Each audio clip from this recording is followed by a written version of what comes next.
Hello दोस्तों, आपके अपने यूट्यूब चैनल यूपीएससी नेट में स्वागत है। मैं मित्र गुप्ता आज यहाँ पर एमपीपीएससी को ध्यान में रखते हुए टेस्ट सीरीज को लगा रहे हैं और अभी हमारी जो है test series full test series चल रही है। आज के हमारी महात्मा गांधी इंस्टीट्यूट की टेस्ट सीरीज की हम बात करने वाले हैं। टेस्ट नंबर अगर आज की बात की जाए तो फुल टेस्ट का तो आज का हमारा 7वां टेस्ट चल रहा है, लेकिन इसके पहले हम मल्टीपल टेस्ट लगा चुके हैं, उसको आप लोगों ने देख लिए होंगे। छोटी सी अपडेट है कि हमारा ऐप आ चुका है यूपीएससी नेट नाम से और इस ऐप पर जाके जो है आप लोग पीडीएफ डाउनलोड कर सकते हो किसी भी टेस्ट सीरीज की। दूसरी बात, पीडीएफ डाउनलोड करने के बाद प्रिंट आउट भी जो है निकलवा सकते हो। मल्टीपल टेस्ट सीरीज भी चल रही है ऑनलाइन माध्यम से भी, आप उन टेस्ट सीरीज को भी ज्वाइन कर सकते हो। कुछ कोर्सेज भी चल रहे हैं, उनको भी देख पाओगे। खैर, ये तो ऐप की बात होगी, डिस्क्रिप्शन में लिंक दे दिया है, वहां से डाउनलोड कर लीजिएगा। आज के हम पहले क्वेश्चन की बात की जाएगी, किस ब्राह्मण ग्रंथ में पहली बार राजत्व उत्पत्ति की देवी सिद्धांत जो है उल्लेख मिलता है। ऐसा कौन सा ब्राह्मण ग्रंथ है जिसमें पहली बार राजत्व उत्पत्ति का देवी सिद्धांत का उल्लेख किया गया है? आप कहेंगे ऐतरेय ब्राह्मण में किया गया है।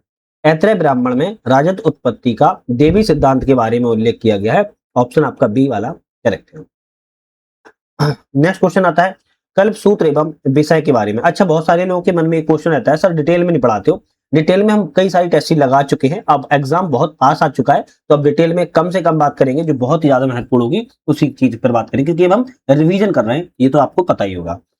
कल्प सूत्र एवं विषय के बारे में बात की जा रही है, तो यहाँ पर ऑप्शन कौन सा किससे मिला हुआ है? जैसे धर्म सूत्र की बात की जाए तो मानव धर्म से संबंधित है ना। शुल्ब सूत्र की बात की जाए, शुल्ब सूत्र जो है ज्यामिति नियम से संबंधित है। इसी तरह स्रोत सूत्र की बात किया तो यज्ञ विधान से संबंधित है और ग्रह सूत्र की बात किया तो ग्रह संस्कार से संबंधित है। ऑप्शन आपका सी वाला यहाँ पर जो है करेक्ट हो जाएगा। नेक्स्ट आता है ऋग्वेद की किस मंडल को प्रजापत्य या प्रज्ञात मंडल के नाम में जाना जाता है? तो ऋग्वेद का ऐसा कौन सा मंडल है जिसे प्रज्ञात मंडल या प्रज्ञात मंडल के नाम से जाना जाता है? आप कहेंगे 8वें मंडल को जाना जाता है। 8वें मंडल को जाना जाता है, जिसे प्रज्ञात मंडल भी कहते हैं। इस भारतीय दर्शन में वैदिक क्रमकांड का निरूपण किया गया है? तो एक कौन सा आपका भारतीय दर्शन है जिसमें वैदिक क्रमकांड का निरूपण मिलता है? आप कहेंगे पूर्व मीमांसा में किया गया है।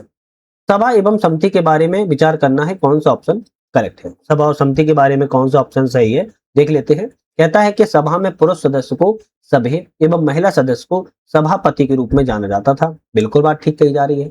समिति आम जनप्रतिनिधि की सभा थी जिसमें कोई भी व्यक्ति अपनी राय जो है दे सकता था, ये भी करेक्ट है।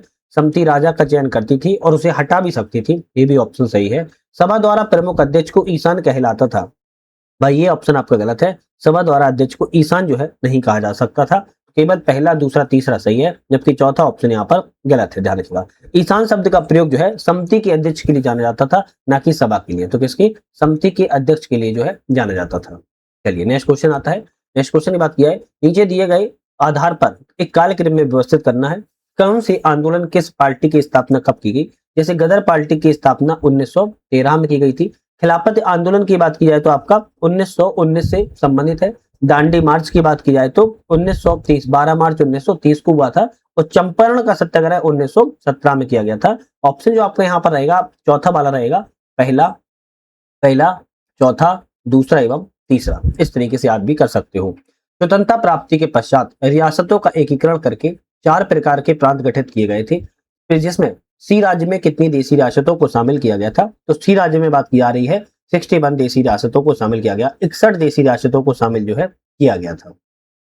आर्य समाज से संबंधित कौन सा ऑप्शन सत्य नहीं है? मतलब सत्य नहीं आ जाए तो मतलब गलत ऑप्शन कौन सा है? स्वामी दयानंद सरस्वती ने 1872 में कोलकाता में इसकी स्थापना की थी। तो 1872 में नहीं की थी, बल्कि 1875 में की थी। कब की थी? 1875 में की गई थी। ये ऑप्शन आपका गलत है।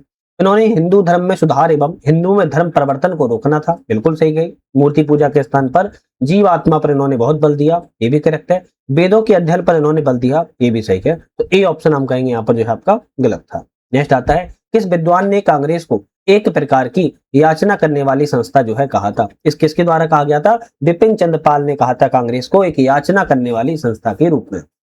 विजयनगर साम्राज्य के किस शासक के द्वारा प्रसिद्ध विद्वान श्रीनाथ को कवि सार्वभौम की उपाधि से सम्मानित किया गया है? तो किस शासक के द्वारा श्रीनाथ को कवि सार्वभौम की उपाधि दी थी और यह विजयनगर साम्राज्य के शासक थे? तो आपका ऑप्शन रहेगा यहाँ पर जो है देवराय द्वितीय के द्वारा दी गई थी। देवराय द्वितीय ने उपाधि को दिया था। उपलब्ध संस्कृत लेखों में कौन सा अभिलेख प्राचीनतम माना जाता है? इन चारों अभिलेखों में सबसे प्राचीनतम अभिलेख की बात की है तो अयोध्या अभिलेख को धनदेव द्वारा लिखा गया अयोध्या जो अभिलेख है वह सबसे प्राचीन अभिलेख माना जाता है। लगभग 1ली सदी के पूर्व का यह माना जाता है। है ना, ध्यान रखना है। प्रतिहार वंश के किस प्रसिद्ध शासक को राहुल चूड़मणिनो के नाम से भी जाना जाता है? ऐसे कौन से प्रतिहार वंश के प्रसिद्ध शासक है जिन्हें राहुल चूड़मणिनो के नाम से भी जाना जाता है? आप ऑप्शन कहेंगे महेंद्र पाल या महिपाल को जाना जाता है। नेक्स्ट क्वेश्चन तरफ बढ़ेंगे। नेक्स्ट क्वेश्चन यहाँ पर आता है, गौरी वंश के शासक दिलावर खां से संबंधित कथनों पर विचार किए। गौरी वंश के शासक दिलावर खां के बारे में कौन सा ऑप्शन करेक्ट है? इसका वास्तविक नाम हुसैन था, बिल्कुल बात ठीक है। मोहम्मद शाह तुगलक के द्वारा इसे दिलावर खान नाम से विभूषित किया गया था, नहीं ये बात ऑप्शन गलत है। मोहम्मद शाह तुगलक के नहीं बल्कि फिरोज शाह तुगलक के ने दिया था इसको। किसने? फिरोज शाह तुगलक के द्वारा इसको नाम दिया गया था। फिरोज शाह तुगलक के द्वारा इसे मालवा का सूबेदार नियुक्त किया गया था, ये भी गलत हो जाता है। नसरुद्दीन महमूद नसरुद्दीन नसरुद्दीन मोहम्मद तुगलक शाह के द्वारा, है ना, इसको जो है मालवा का सूबेदार बनाया गया था। तो दूसरा और तीसरा ऑप्शन यहाँ पर गलत लिखा हुआ है, जबकि स्वयं को स्वतंत्र शासक घोषित कर दिलावर खां गौरी ने धार को अपनी राजधानी बनाया था, बिल्कुल बात ठीक है। तो पहला और चौथा सही है, जबकि ऑप्शन यहाँ पर दूसरा और तीसरा गलत था। नेक्स्ट आता है कि बघेलखंड रियासत के शासक जगदीश शतक की रचना की गई थी। तो बघेलखंड रियासत के शासक के द्वारा जगदीश शतक की जो है रचना की गई है। आपका ऑप्शन यहाँ पर रहेगा, ऑप्शन रहेगा आप कहेंगे रघुराज सिंह के द्वारा की गई है। किसने? जगदीश शतक की रचना जो है रघुराज के द्वारा की गई थी, याद रखिएगा। नेक्स्ट, एक तरफ स्वतंत्रता सेनानी है, दूसरी तरफ क्षेत्र है। कौन सा स्वतंत्रता सेनानी के क्षेत्र से संबंधित है? जैसे वंश गोपाल की बात करें तो इंदौर से संबंधित है। मर्दन सिंह की बात करें तो भानपुरा से संबंधित है। द्रौपदी बाई की बात करें धार जिले से संबंधित है। और मैकुलाल की बात करें छिंदवाड़ा जिले से संबंधित है। ऑप्शन आपका ए वाला यहाँ पर जो है करेक्ट हो जाएगा। नचना कुठार का पार्वती मंदिर स्थित है। भाई नचना कुठार का पार्वती मंदिर बात किया तो पन्ना जिले में स्थित है। कहां पर है? नचना कुठार का पार्वती मंदिर पन्ना जिले में स्थित है, गुप्तकालीन मंदिर है। भारत में मिंटो हॉल का निर्माण किसने करवाया? तो भारत में मिंटो हॉल का निर्माण सुल्तान जहां बेगम के द्वारा करवाया गया था। सुल्तान जहां बेगम भोपाल की चौथी और अंतिम महिला शासिका थी। 1909 में इन्होंने सुल्तान जहां बेगम ने मिंटो हॉल का निर्माण करवाया था। बादल महल गेट कहां पर अवस्थित है? भाई बादल महल की बात किया है चंदेरी में स्थित है। कहां पर है बादल महल? चंदेरी में स्थित है, डी ऑप्शन करेक्ट है। भोपाल में होने वाला लोक रंग समारोह सामान्यतः कितने दिन तक चलता है? तो भोपाल में आयोजित होने वाला लोक रंग समारोह सामान्यतः 5 दिनों तक जो है चलता है। कितने? 5 दिनों तक जो है चलता है, याद रखिएगा। नेक्स्ट आता है, कौन सी रचना शिव मंगल सिंह सुमन की नहीं है? शिव मंगल सिंह सुमन की कौन सी रचना नहीं है बात की जा रही है? तो आप कहेंगे जीवन के गान है, प्रलय के सर्जन भी है, बेईमानी की परत नहीं है, विश्वास बढ़ता ही गया ये भी है। तो बेईमानी की परत की बात किया तो यह आपकी इनकी नहीं है, याद रखिएगा। और यहाँ पर बाकी ए बी और डी जो है आपकी किसकी रचनाएं हैं? आप कहेंगे शिवमंगल सिंह सुमन की रचनाएं हैं। नेक्स्ट आता है, सुरश्री लता मंगेशकर को दादा साहेब फाल्के पुरस्कार किस वर्ष प्रदान किया गया है? तो लता मंगेशकर की बात की जा रही है 1989 में दादा साहेब फाल्के पुरस्कार से उन्हें नवाजा गया था। नेक्स्ट क्वेश्चन आता है, कारण और कथन है, यहाँ पर बात कर लेता है कौन सा ऑप्शन यहाँ पर सही है। जैसे बात की जा रही है, पश्चिमी घाट का विस्तार ताप्ती नदी से लेकर कन्याकुमारी अंतरीप तक फैला हुआ है, बिल्कुल बात ठीक की जा रही है। कारण कह रहा है यह प्राचीन मोरदार बलित पर्वत, अरे भाई ये तो गलत हो गया ना, हिमालय की 30, अरे ये तो गलत ही है, तो केवल पहला सही है, जबकि आर ऑप्शन यहाँ पर गलत है। नेक्स्ट आता है, एक तरफ द्वीप है दूसरी तरफ संबंधित राज्य है, कौन सा द्वीप किस राज्य से संबंधित है? जैसे गंगा सागर द्वीप की बात किया है पश्चिम बंगाल में है। उपद्वीप की बात की जाए तो आप कहेंगे आंध्र प्रदेश में है।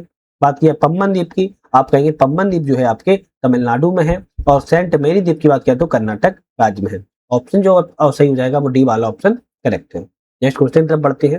नेक्स्ट क्वेश्चन आता है कि यमुना नदी के किनारे यमुना नदी से संबंधित कथनों पर विचार कीजिए और यहाँ पर कौन सा ऑप्शन सही है। जैसे बात की जाए, इसकी कुल लंबाई 1276 किलोमीटर नहीं है, 1376 किलोमीटर इसकी कुल लंबाई है, तो पहला गलत हो गया। इसके किनारे दिल्ली, मथुरा, आगरा आदि शहर स्थित है, करेक्ट है। इसके बाएं तरफ से हिंडन, करेन और संगर नदियां मिलती हैं, ये भी सही है। इसका उद्गम स्थल यमुनोत्री ग्लेशियर के समापन में प्रयाग में गंगा नदी होता है, ये भी सही है। तो 2-3 सही है, जबकि पहला ऑप्शन यहाँ पर गलत था। नेक्स्ट आता है कि भाभसा मध्यम सिंचाई परियोजना लाभान्वित मध्य प्रदेश का कौन सा जिला है? भाई भाभसा मध्यम सिंचाई परियोजना से लाभ लेने वाला कौन सा जिला है? आप कहेंगे बुरहानपुर जिला है। कौन सा है? बुरहानपुर जिला जो है आपका, याद रखिएगा, भाभसा मध्यम सिंचाई परियोजना से लाभ लेता है। तमिलनाडु में मुख्यतः किस माह में वर्षा होती है? भाई तमिलनाडु में अक्टूबर नवंबर महीने में ज्यादातर वर्षा होती है। हिमायत सागर झील किस राज्य का हिस्सा है? हिमायत सागर झील की बात की जाए तेलंगाना राज्य का हिस्सा है। संगर नदी की मुख्य नदी सहायक कौन सी है? भाई संगर नदी किस मुख्य नदी की सहायक नदी है? आप कहेंगे यमुना नदी की मुख्य सहायक नदी है। निम्नलिखित में से कानन घाटी कोयला क्षेत्र की खदान कौन सी है? तो कानन घाटी कोयला क्षेत्र की खदान की बात किया है, जुन्नार देव है। कौन सी है? जुन्नार देव है। और यह बात किया तो छिंदवाड़ा के आसपास पड़ती है, छिंदवाड़ा जिले में पड़ती है। कुल्लू घाटी किन दो पर्वत श्रेणियों के मध्य स्थित है? कुल्लू घाटी पीर पंजाल एवं धौलाधर श्रेणी के मध्य स्थित है। याद रखिएगा, ये आपकी पीर पंजाल हो जाएगी, ये आपकी धौलाधर हो जाएगी, और इसके बाद बीच में ही आपको कुल्लू घाटी देखने को जो है मिल जाएगी। नेक्स्ट आता है, जनसंख्या नीति 2000 किस समिति की सिफारिश पर निर्मित की गई थी? जनसंख्या नीति 2000 के समिति की सिफारिश पर निर्मित की गई है, स्वामीनाथन समिति की सिफारिश पर की गई थी। स्वामीनाथन समिति की सिफारिश पर जनसंख्या नीति की सिफारिश 2000 की सिफारिश को किया गया था। 2011 की जनगणना के अनुसार न्यूनतम 10 की वृद्धि दर करने वाले राज्यों का आरोही क्रम क्या है? तो आरोही क्रम की बात करिए, अवरोही क्रम की नहीं, आरोही क्रम की बात की जाए तो आप कहेंगे नागालैंड, केरल एवं गोवा। अगर हम केरल की बात किया तो नागालैंड की बात किया तो यहाँ पर 0.6% आएगा, केरल की बात की जाए तो 4.9% आएगा, और गोवा की बात की जाए तो यहाँ पर आपका 8.2% आएगा। 10 की वृद्धि दर ये देख सकते हो कम से ज्यादा की ओर बढ़ेंगे। पीएम सूर्य घर मुफ्त बिजली योजना कब प्रारंभ की गई? पीएम सूर्य घर मुफ्त बिजली योजना 2024 में प्रारंभ की गई है। देश में सर्वाधिक मैंगनीज भंडारण वाला राज्य कौन सा है? देश में सर्वाधिक मैंगनीज भंडारण वाला राज्य उड़ीसा राज्य है। कौन सा है? उड़ीसा है। उड़ीसा के बाद कौन सा नाम आएगा? कर्नाटक का आएगा, फिर आपका मध्य प्रदेश का नाम आएगा, तो ये भी याद कर लो। मध्य प्रदेश देश का सबसे बड़ा तेंदुपत्ता उत्पादक राज्य है। मानक बोरे में कितने तेंदुपत्ते होते हैं? तो आप कहेंगे 50,000 तेंदुपत्ते जो है एक बोरे में, मानक बोरे में माने जाते हैं।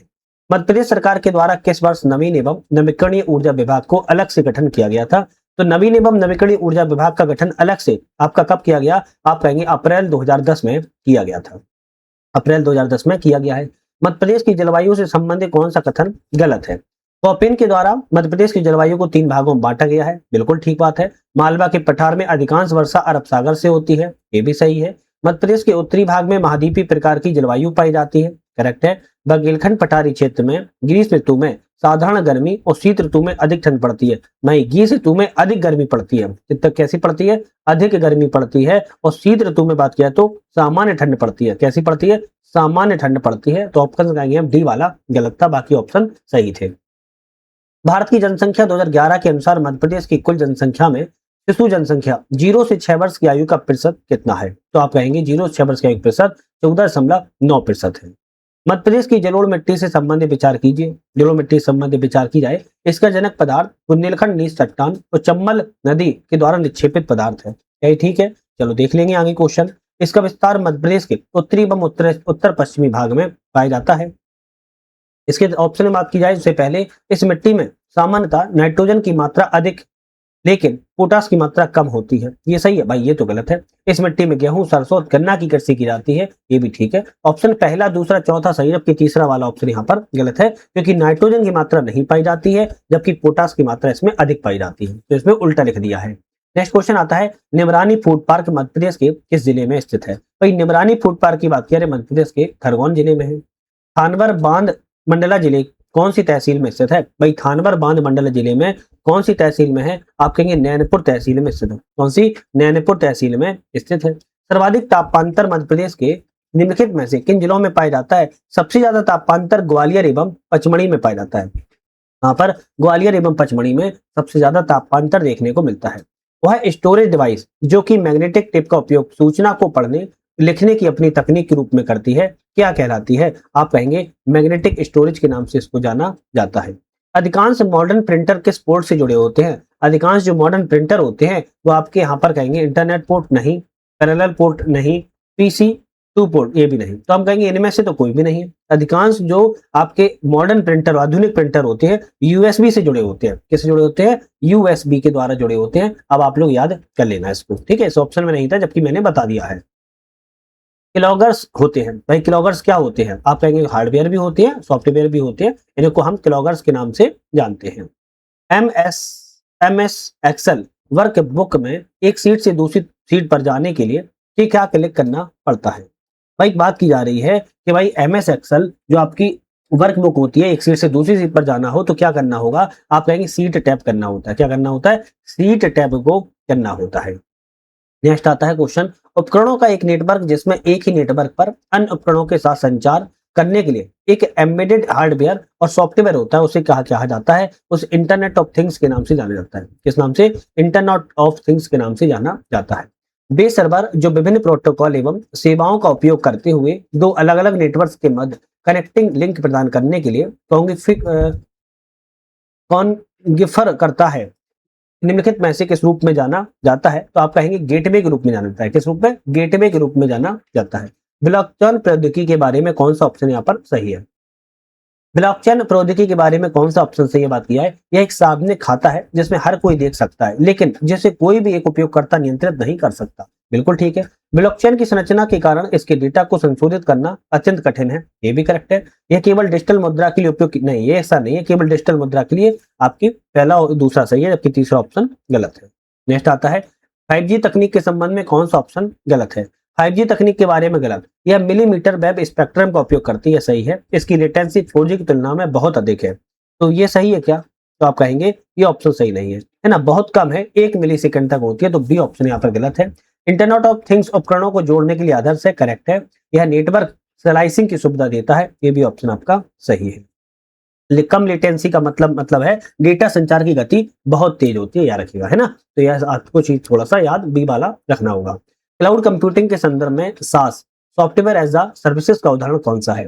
सॉफ्टवेयर एज अ सर्विसेज का उदाहरण की बात की जा रही कौन सा है? आप कहेंगे जीमेल। जीमेल क्या है? सास का उदाहरण है, सॉफ्टवेयर एज अ सर्विसेज का उदाहरण है।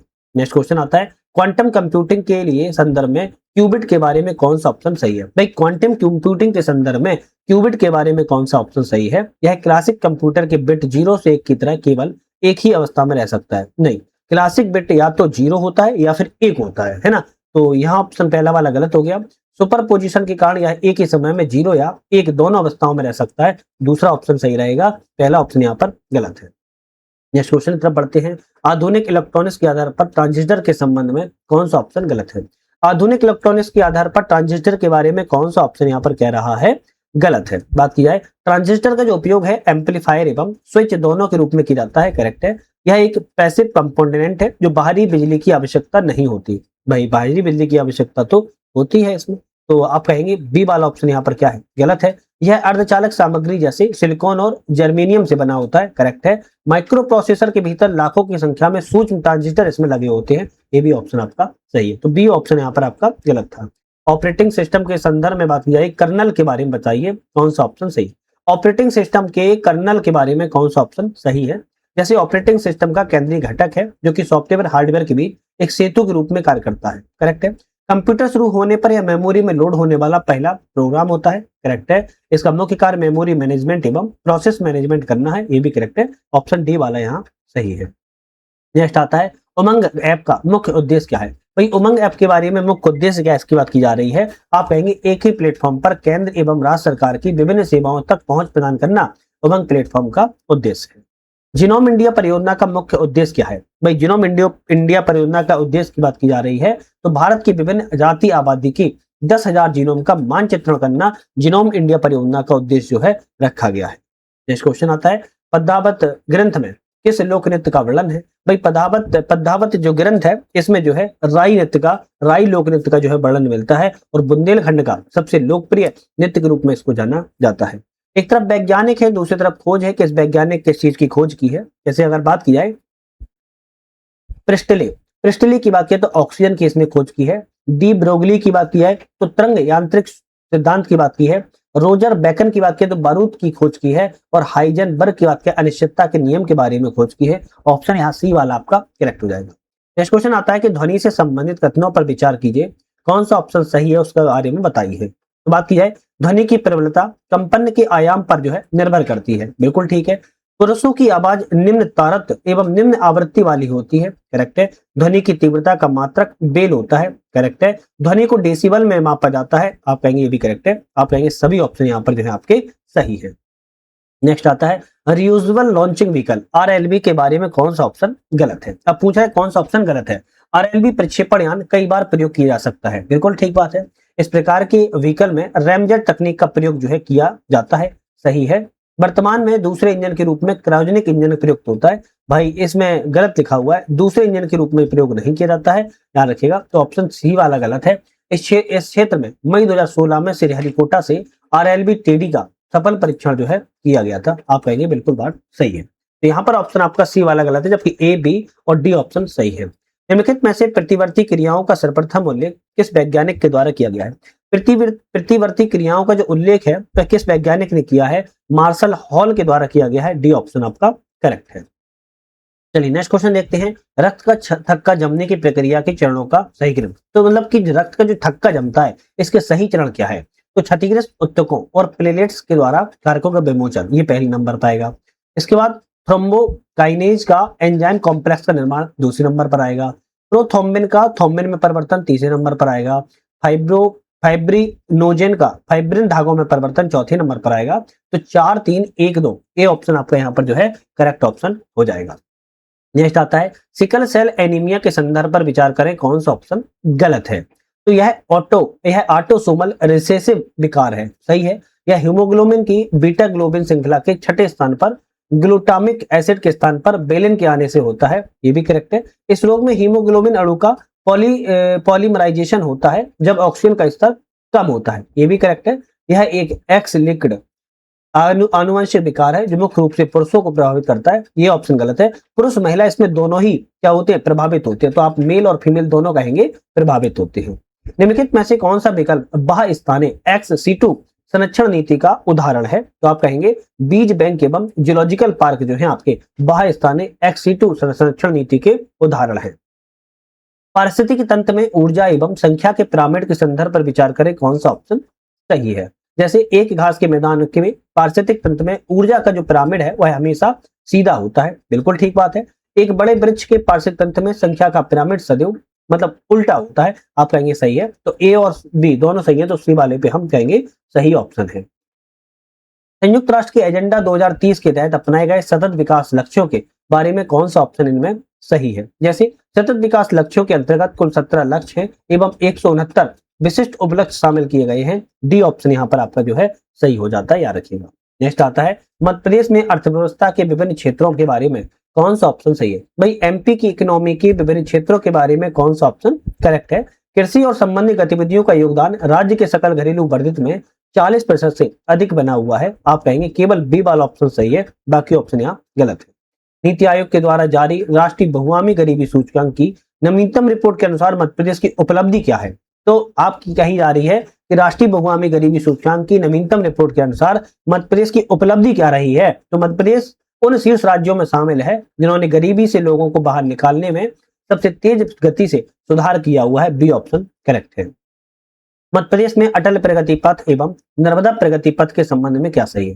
भाई मध्य प्रदेश में अटल प्रगति पथ एवं नर्मदा प्रगति पथ के बारे में कौन सा ऑप्शन सही है? आप कहेंगे नर्मदा प्रगति पथ राज्य के पूर्वी हिस्से अमरकंटक से पश्चिमी हिस्से अलीराजपुर तक मुख्य प्रमुख सड़क बुनियादी ढांचा गलियारा के रूप में जोड़ेगा। आपका ऑप्शन यहाँ सी वाला जो है करेक्ट है।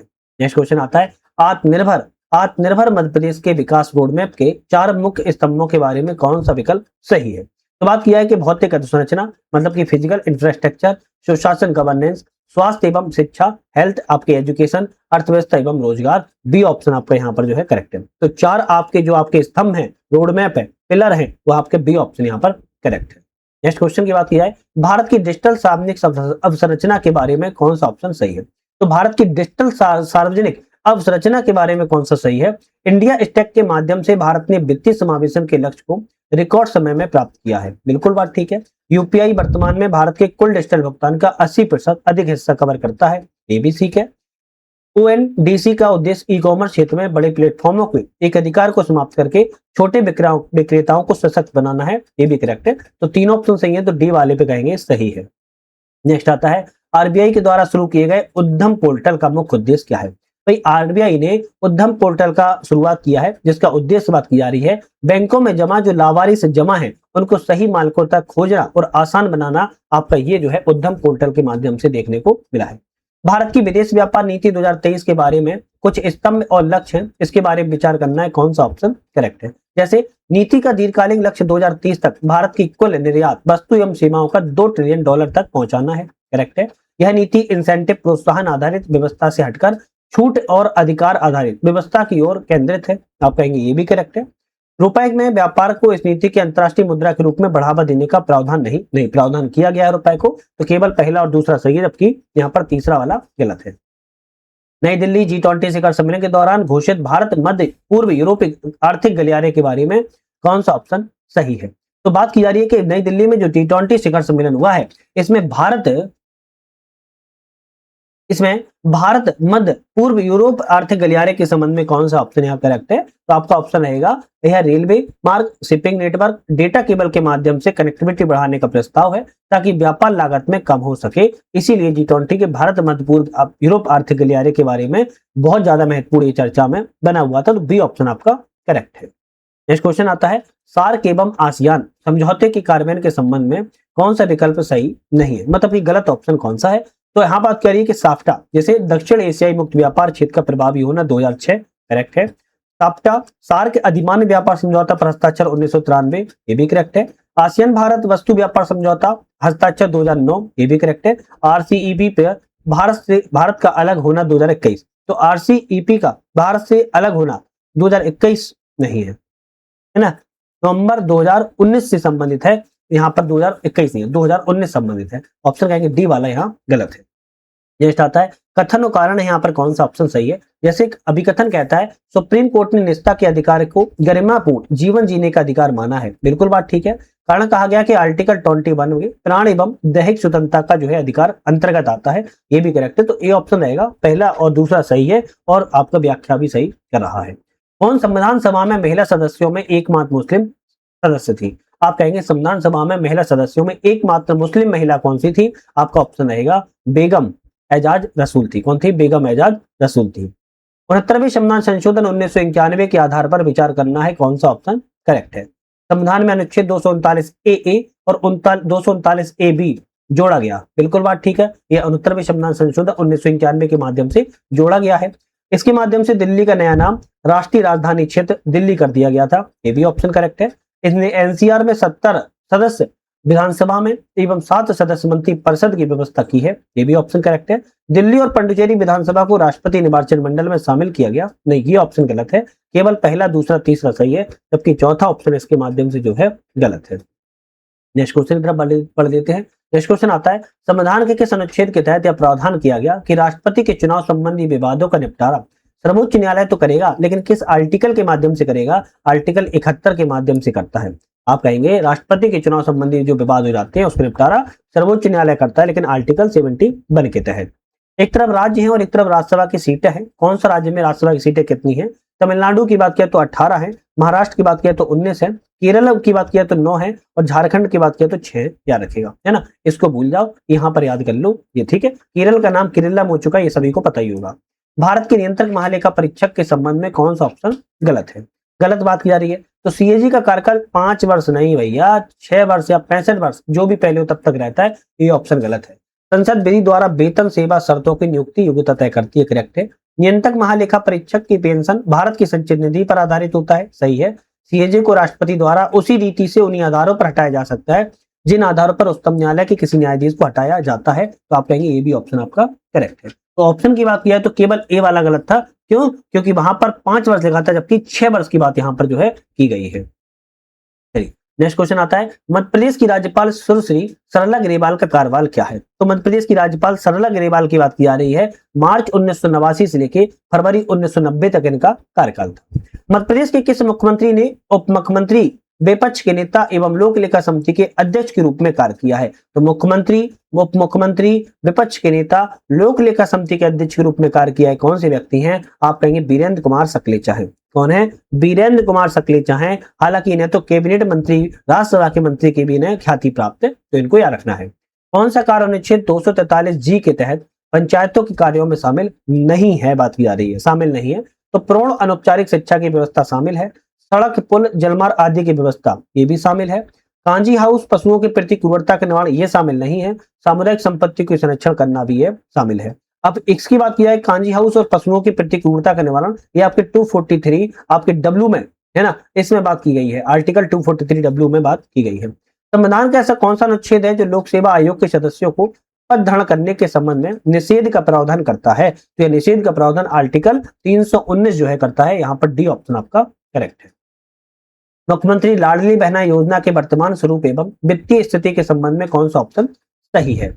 तो फरवरी 2026 में जारी 33वीं किस्त के अनुसार अब हितग्राही बहनों को प्रति माह 1500 रुपए की आर्थिक सहायता जो है दी जाती है। बी ऑप्शन यहाँ पर करेक्ट है। मध्य प्रदेश में पर्यटन को बढ़ावा देने के लिए शुरू की गई पीएम श्री पर्यटन वायु सेवा के संबंध में क्या ऑप्शन सही है?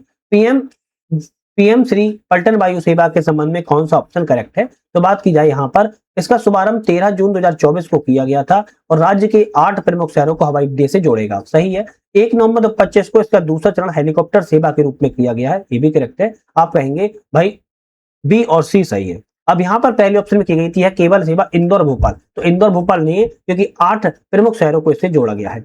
उत्तराखंड में आयोजित होने वाले 38वें राष्ट्रीय खेल 2025 के मध्य प्रदेश के प्रदर्शन का क्या ऑप्शन यहाँ पर सही है? तो बात की जाए, मध्य प्रदेश ने 82 पदक जीते हैं। पदक तालिका में है चौथे स्थान पर मध्य प्रदेश रहा है। याद रखिएगा 38वें राष्ट्रीय खेल 2025 में। बी ऑप्शन आपका यहाँ करेक्ट है। नेक्स्ट क्वेश्चन तरफ बढ़ते हैं। नेक्स्ट क्वेश्चन आता है कि जनवरी 2026 में संपन्न ऑस्ट्रेलियन ओपन के विजेताओं के संबंध में कौन सा युग्म सही है? तो जनवरी 2026 में संपन्न ऑस्ट्रेलियन ओपन के विजेताओं के बारे में कौन सा ऑप्शन करेक्ट है? बात की जा रही है। पुरुष एकल विजेता कार्लोस अल्कराज रही हैं, स्पेन के हैं। महिला एकल विजेता एलिना रायबाकिना रही हैं, कजाकिस्तान की हैं। पुरुष एकल उपविजेता जैनिक सिन्हा, नहीं ये नहीं रहे, केवल पहला और दूसरा यहाँ पर सही है। मार्च 2025 में भारत के कानूनी प्रशासन में एक ऐतिहासिक मील का पत्थर स्थापित किया गया। किसे भारत की पहली महिला विधि सचिव के रूप में नियुक्त जो है किया गया है? आप कहेंगे अंजू राठी राणा को। अंजू राठी राणा को भारत में पहली बार महिला विधि सचिव के रूप में नियुक्त किया गया है। बी ऑप्शन करेक्ट है। 91 नंबर क्वेश्चन है, जून 2025 की सूचना के अनुसार नीति आयोग में अतिरिक्त सचिव के पद से मुक्त होकर डीएमईओ विकास निगरानी और मूल्यांकन कार्यालय का महानिदेशक किसे बनाया गया है? आप कहेंगे निधि छिब्बर को बनाया गया है। किसको? निधि छिब्बर को बनाया गया है। जनवरी 2025 में अधिसूचित डिजिटल व्यक्तिगत डेटा संरक्षण नियमावली के अनुसार डेटा फिडुसरी की क्या जिम्मेदारी है? तो आप कहेंगे डेटा फिडुसरी की जिम्मेदारी की बात की जा रही है। तो डेटा लीक होने की स्थिति में भारतीय डेटा संरक्षण बोर्ड और प्रभावित उपयोगकर्ता को सूचित करना अनिवार्य है। तो बी ऑप्शन आपका यहाँ पर करेक्ट है। नेक्स्ट क्वेश्चन आता है, लोक सेवकों की क्षमता निर्माण के लिए मिशन कर्मयोगी के तहत हाल ही में लॉन्च किया गया आईगोट कर्मयोगी 2.0 प्लेटफॉर्म का उद्देश्य क्या है? तो आईगोट कर्मयोगी जो 2.0 प्लेटफॉर्म लॉन्च किया गया, इसका उद्देश्य है कि डिजिटल शिक्षण व्यक्तिगत क्षमता विकास के माध्यम से शासन की गुणवत्ता में सुधार करना, इसका जो है उद्देश्य रखा गया है। नेक्स्ट क्वेश्चन आता है कि मार्च 2025 के अंत में प्रस्तावित भारत के पहले मानव अंतरिक्ष मिशन गगनयान के लिए मिशन कमांडर कौन थे जो हाल ही में चर्चा रहे हैं? मिशन कमांडर की बात किया तो ग्रुप कैप्टन प्रशांत बालकृष्ण नायर थे, है ना। चलिए नेक्स्ट आता है, मध्य प्रदेश की जनजाति विशेषकर हलवा और भतरा में प्रचलित धनकुल क्या है?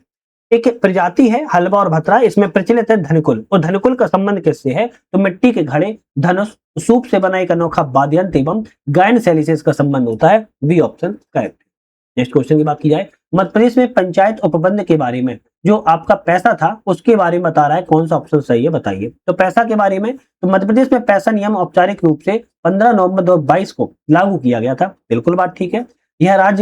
यह नियम राज्य के सभी 52 जिलों में समान रूप से लागू है। आप कहेंगे भाई राज्य में समान रूप से लागू नहीं है, केवल 89 जनजाति बहुल विकास खंडों में लागू है, ना कि पूरे राज्यों में। तो दूसरा गलत है। ग्राम सभा को जल, जंगल, जमीन से जुड़े स्थानीय विवादों को सुलझाने और लघु खनिज प्रबंधन का अधिकार दिया गया है। ये भी करेक्ट है। पहला और तीसरा सही, जबकि दूसरा ऑप्शन यहाँ पर गलत था। नेक्स्ट क्वेश्चन आता है, मध्य प्रदेश की आहार अनुदान योजना के तहत विशेष पिछड़ी जनजातियों को कितनी मासिक वित्तीय सहायता प्रदान की जाती है? तो आप मासिक सहायता की बात किया है, 1500 रुपए की मासिक सहायता जो है प्रदान की जाती है। भोपाल स्थित इंदिरा गांधी राष्ट्रीय मानव संग्रहालय के संबंध में कौन सा ऑप्शन सही नहीं है? गलत ऑप्शन यहाँ पर कौन सा है? संस्कृति मंत्रालय भारत सरकार के अधीन स्वायत्त संस्थान है, सही है। विश्व का सबसे बड़ा ओपन एयर खुला निरवंश विज्ञान संग्रहालय है, करेक्ट है। इसकी स्थापना मूल रूप से नई दिल्ली में की गई थी, बाद में इसे भोपाल स्थानांतरित किया गया है, ये भी करेक्ट है। यह केवल मध्य प्रदेश जनजातियों पर केंद्रित है, नहीं भाई, केवल मध्य प्रदेश जनजातियों पर केंद्रित नहीं है, इसमें हिमालयी गांव, कोस्टल विलेज, डेजर्ट विलेज सब शामिल किए जाते हैं। तो डी ऑप्शन गलत है। 1857 की क्रांति के दौरान मेवाड़ के रॉबिन हुड कहे जाने वाले भीमा नायक के बारे में कौन सा ऑप्शन सही है? तो भीमा नायक के बारे में उन्होंने सेंधवा क्षेत्र में अंग्रेजों के विरुद्ध विद्रोह किया था, करेक्ट है। तात्या टोपे को नर्मदा नदी पार कराने में उन्होंने सहायता प्राप्त की थी, ये भी करेक्ट है। उन्हें अंग्रेजों ने गिरफ्तार करके पोर्ट ब्लेयर, अंडमान जेल जो है भेज दिया था और वहीं पर उनकी मृत्यु हुई थी। करेक्ट है, तो डी ऑप्शन आपका सही है। इस टेसिस का अंतिम क्वेश्चन है, संविधान का कौन सा अनुच्छेद असम, मेघालय, त्रिपुरा, मिजोरम राज्यों की जनजातीय क्षेत्रों के प्रशासन से संबंधित विशेष प्रावधान करता है? आप कहेंगे 244 का 2 आर्टिकल 244 का क्लोज 2 जो है आपके 4 राज्यों असम, मेघालय, त्रिपुरा, मिजोरम के जनजातीय क्षेत्रों के प्रशासन के बारे में प्रावधान करता है। तो इस टेसिस से हमने अपने 100 क्वेश्चनों को लगाया हुआ है जो कि इंपोर्टेंट थे। कोई भी डाउट है, कोई क्वेश्चन है, कमेंट कर सकते हो, फोन लगा सकते हो। साथ में हमारा ऐप आ चुका है यूपीएससी नेट नाम से। चैनल पर डिस्क्रिप्शन में हमने लिंक भी दे दिया ऐप का, या फिर आप प्ले स्टोर पे सर्च करके भी ज्वाइन कर सकते हो। जितनी भी टेस्ट सीरीज चल रही है आप चैनल पर देख रहे हो, सभी की पीडीएफ डाउनलोड करके आप प्रिंट आउट निकलवा सकते हो। साथ में कुछ टेस्ट सीरीज ऐसी भी हैं टेस्ट पास के अंदर, जिसको आप ज्वाइन करके आप जो है ऑनलाइन माध्यम से दे सकते हो, है ना। तो टेस्ट पास में आपको ये सब टेस्ट सीरीज मिल जाएंगी। बहुत सारी मल्टीपल वीडियो कोर्सेज चल रहे हैं, उनको भी आप देख पाओगे। तो आज ही समाप्त करेंगे, नेक्स्ट वीडियो पर हम मुलाकात करेंगे। तब तक के लिए धन्यवाद।